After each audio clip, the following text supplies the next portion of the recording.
Hey, Tony Gaskins here. I'm in the hotel in Detroit, and gonna start doing a Sunday sermon series. I was doing it on YouTube. I'm gonna put it on IGTV, so make sure you check back every Sunday for another sermon. Call me your online pastor. Today I want to talk to you because something was on my heart. And I serve God. I trust Him with everything in me. And one thing I know we deal with as humans is worry. And we worry, worry, worry.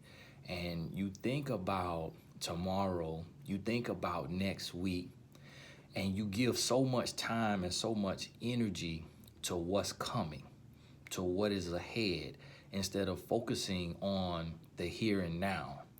And you lose time from your days by worrying about the bills that you have next week. You may literally have a bill a week from now, and you can't see how any money is going to come. So you spend your time stressing and worrying.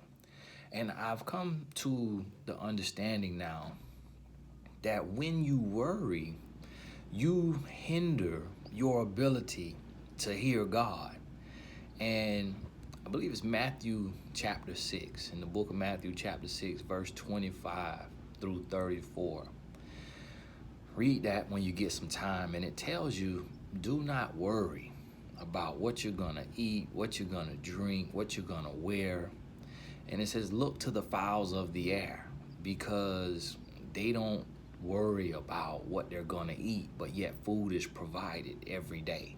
And the lilies of the field, who are clothed every day. And it really got me to thinking, and I began to understand and see how God works. Like, you can literally be on your last leg. You can be on your last leg. I see all the time, like, sometimes people will come to me, especially close friends and family, and they may need something, and they may, hey, I need to borrow something, this and this amount of money, that amount of money. And I say, look, I don't have it. I'm tapped out. I got bills, I got family, I got immediate family. My giving fund is tapped out. And then they'll come back later with a testimony. Hey, trust God, He worked it out. Like, something always comes through. And I remember in my life those times where, especially in the beginning of being an entrepreneur, and you really, you got to feed yourself, and not knowing how I was going to be able to eat. And at first I was stressed and I would worry. And I realized it makes your stomach hurt, it makes your head hurt. You don't want to talk to anybody.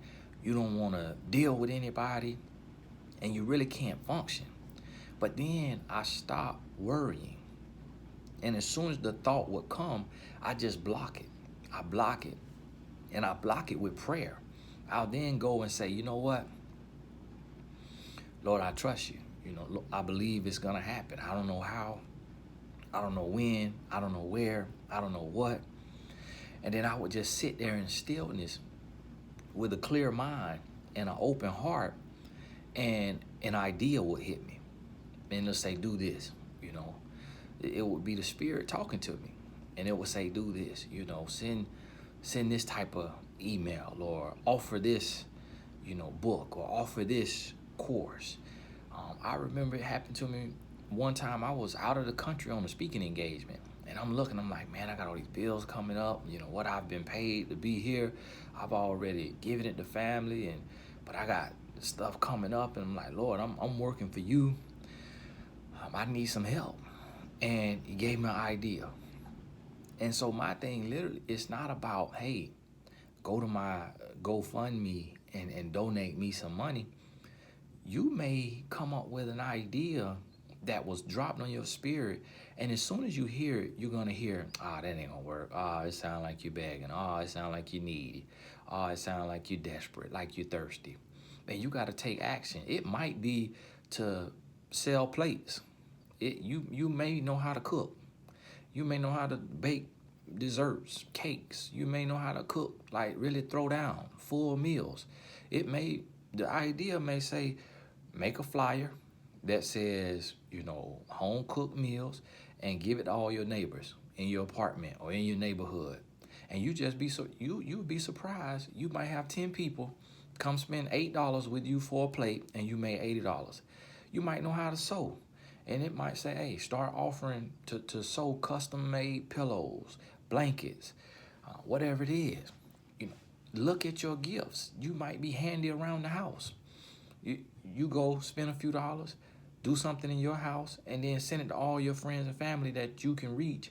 And you'll be surprised how many of them say, hey, come over here and do that in my living room, in my bathroom, in my kitchen. Like, think outside of the box. Like, you have something. It might not be financial. Your worries might be around a relationship. If you're worrying, if you're stressing and you're crying, you can't hear the answer.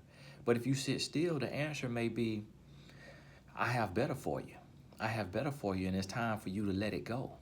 The answer may be silent, be quiet, stop arguing, sidestep the power struggles, stop complaining and debating, operate in love. Just show love and stop nagging and complaining, and allow love to change them. Listen to the answer, and you're going to hear it. It's there. But as long as you're worrying, you're blocking your blessings, you're hindering yourself, you can't move forward, you can't hear what God is trying to tell you, and you will be stuck in worry. So if you don't get anything else from this, my message to you is stop worrying. Don't fret. Don't complain. Don't, if you got to cry, cry.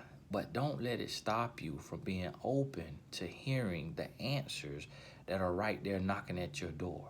And I've seen it over and over and over in the last second of regulation time, the fourth quarter, fourth down, 4-yard line, no time to go, I receive the play. And I run the play and execute, and it works. So, hey, this is Tony Gaskins. Make sure you check back next Sunday for another sermon, and share it with your friends and family. You never know who might need it, even if you don't need it. God bless you. We'll talk soon.